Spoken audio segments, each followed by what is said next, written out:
Riquet à la houppe. Il était une fois une reine qui mit au monde un fils si laid et si mal fait qu'on douta longtemps qu'il avait une forme humaine. Une fée, qui se trouva à sa naissance, assura qu'il ne le laisserait pas d'être aimable, parce qu'il aurait beaucoup d'esprit. Elle ajouta même qu'il pourrait, en vertu du don qu'elle venait de lui faire, donner autant d'esprit qu'il en pourrait à la personne qu'il aimerait le mieux. Tout cela consola un peu la pauvre reine, qui était bien affligée d'avoir mis au monde un si vilain marmot. Il est vrai que cet enfant ne commença pas plus tôt à parler, qu'il dit mille jolies choses, et qu'il avait dans toutes ses actions je ne sais quoi de si spirituel, qu'on en était charmé. J'oubliais de dire qu'il vint au monde avec une petite houppe de cheveux sur la tête, ce qui fit qu'on le nomma Riquet à la houppe, car Riquet était le nom de la famille. Au bout de 7 ou 8 ans, la reine du royaume voisin eut 2 petites filles. La première, qui vint au monde, était plus belle que le jour. La reine en fut si aise qu'on appréhenda que la trop grande joie qu'elle en avait ne le lui fit mal. La même fée qui avait assisté à la naissance du petit Riquet à la houppe était présente, et pour modérer la joie de la reine, elle lui déclara que cette petite princesse n'aurait point d'esprit, et qu'elle serait aussi stupide qu'elle était belle. Cela mortifia beaucoup la reine, mais elle eut quelques moments après un bien plus grand chagrin, car sa seconde fille se trouva extrêmement laide. Ne vous affligez point tant, madame, lui dit la fée. Votre fille sera récompensée d'ailleurs, et elle aura tant d'esprit qu'on ne s'apercevra presque pas qu'il lui manque de la beauté. Dieu le veuille, répondit la reine, mais n'y aurait-il point moyen de faire voir un peu d'esprit à l'aînée, qui est si belle? Je ne puis rien pour elle, madame, du côté de l'esprit, lui dit la fée. Mais je puis tout du côté de la beauté. Et comme il n'y a rien que je ne veuille faire pour votre satisfaction, je vais lui donner pour don de pouvoir rendre beau ou belle la personne qui lui plaira. À mesure que ces 2 princesses devinrent grandes, leurs perfections augmentèrent aussi avec elles, et on ne parlait partout que la beauté de l'aînée et de l'esprit de la cadette. Il est vrai que leurs défauts augmentèrent beaucoup avec l'âge. La cadette enlaidissait à vue d'œil. L'aînée devenait plus stupide de jour en jour, ou elle ne répondait rien à ce qu'on lui demandait, ou elle disait une sottise. Elle était avec cela si maladroite qu'elle n'eût pu ranger 4 porcelaines sur le bord d'une cheminée sans en casser une, ni boire un verre d'eau sans en répandre la moitié sur ses habits. Un jour qu'elle s'était retirée dans un bois pour y plaindre son malheur, elle vit venir à elle un petit homme fort laid et fort désagréable, mais vêtu très magnifiquement. C'était le jeune prince Riquet à la houppe, qui, étant devenu amoureux d'elle sur ses portraits qui coururent partout le monde, avait quitté le royaume de son père pour avoir le plaisir de la voir et de lui parler. Ravi de la rencontrer ainsi toute seule, il l'aborde avec tout le respect de la politesse imaginable. Et on remarquait après lui avoir fait les compliments ordinaires qu'elle était fort mélancolique, il lui dit « Je ne comprends point, madame, comment une personne aussi belle que vous l'est peut être aussi triste que vous le paraissez. Car, quoique je ne puisse me vanter d'avoir vu une infinité de belles personnes, je puis dire que je n'en ai jamais vu dans la beauté approche de la vôtre. » Cela vous plaît à dire, monsieur, lui répondit la princesse, et elle en demeura là. La beauté, reprit Riquet la houppe, est un si grand avantage qu'il doit tenir lieu de tout le reste. Et quand on le possède, je ne vois pas qu'il y ait rien qui ne puisse vous affliger beaucoup. J'aimerais mieux, dit la princesse, être aussi laide que vous, et avoir de l'esprit, que d'avoir de la beauté comme j'en ai, et être bête autant que je suis. Il n'y a rien, madame, qui marque davantage qu'on a de l'esprit que de croire n'en pas avoir. Et il est de la nature de ce bien-là, que plus on en a, plus on croit en manquer. Je ne sais pas cela, dit la princesse, mais je sais que je suis fort bête, et c'est de là que vient le chagrin qui me tue. Si ce n'est que cela, madame, qui vous inflige, je puis aisément mettre fin à votre douleur. Et comment ferez-vous, dit la princesse. J'ai le pouvoir, madame, dit Riquet à la houppe, de donner de l'esprit autant qu'on en saurait d'avoir à la personne que je dois aimer le plus. Et comme vous êtes, madame, cette personne, il ne tiendrait qu'à vous que vous ayez autant d'esprit qu'on en peut en avoir, pourvu que vous vouliez m'épouser. La princesse demeura toute interdite et ne répondit rien. Je vois, reprit Riquet à la houppe, que cette proposition vous fait de la peine, et je ne m'en étonne pas, mais je vous donne un an tout entier pour vous y résoudre.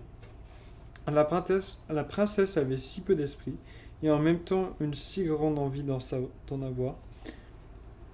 La princesse avait si peu d'esprit, et en même temps une si grande envie d'en avoir, qu'elle s'imagina que la fin de cette année ne viendra jamais, de sorte qu'elle accepta la proposition qui lui était faite.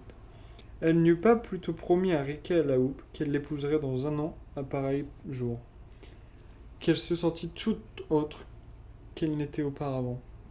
Elle se trouva une facilité incroyable à dire tout ce qui lui plaisait, et à le dire d'une manière fine, aisée et naturelle.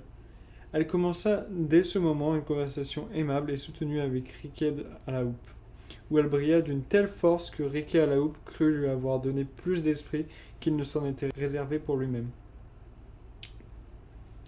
Quand elle fut retournée au palais, toute la cour ne savait que penser d'un changement si subit et si extraordinaire. Car autant qu'on lui avait ouï dire d'impertinence auparavant, autant lui entendait-on dire des choses bien sensées et infiniment spirituelles. Toute la cour en eut une joie qui ne se put s'imaginer. Il n'y eut que sa cadette qui n'en fut pas bien aise, car n'ayant plus sur son aînée l'avantage de l'esprit, elle ne paraissait plus auprès d'elle qu'une sœur fort désagréable. Le roi se conduisait par ses avis, et alla même quelquefois tenir le conseil dans son appartement. Le bruit de ce changement s'étant répandu, tous les jeunes princes des royaumes voisins firent leur effort pour s'en faire aimer, et presque tous la demandèrent en mariage. Mais elle n'en trouvait point qui eût assez d'esprit, et elle les écoutait tous, sans s'engager à aucun d'eux. Cependant, il en vint un si puissant, si riche, si spirituel, et si bien fait, qu'elle ne put s'empêcher d'avoir de la bonne volonté pour lui. Son père, s'en étant aperçu, lui dit qu'il la faisait la maîtresse sur le choix d'un époux, et qu'elle n'avait qu'à se déclarer. Comme plus on a d'esprit, et plus on a de peine à prendre une ferme résolution sur cette affaire. Elle demanda après avoir remercié son père, qui lui donna du temps pour y penser. Elle alla par hasard se promener dans le même bois où elle avait trouvé Riquet à la houppe, pour rêver plus commodément à ce qu'elle avait à faire. Dans le temps qu'elle se promenait, rêvant profondément, elle entendit un bruit sourd sous ses pieds, comme de plusieurs personnes qui vont et viennent et qui agissent. Ayant prêté l'oreille, lui attentivement, elle ouït que l'une disait « Apporte-moi cette marmite », l'autre « Donne-moi cette chaudière », l'autre « Mets du bois dans ce feu ». La terre s'ouvrit dans le même temps, et elle vit sous ses pieds comme une grande cuisine pleine de cuisiniers, de marmitons et de toutes sortes d'officiers nécessaires pour faire un festin magnifique.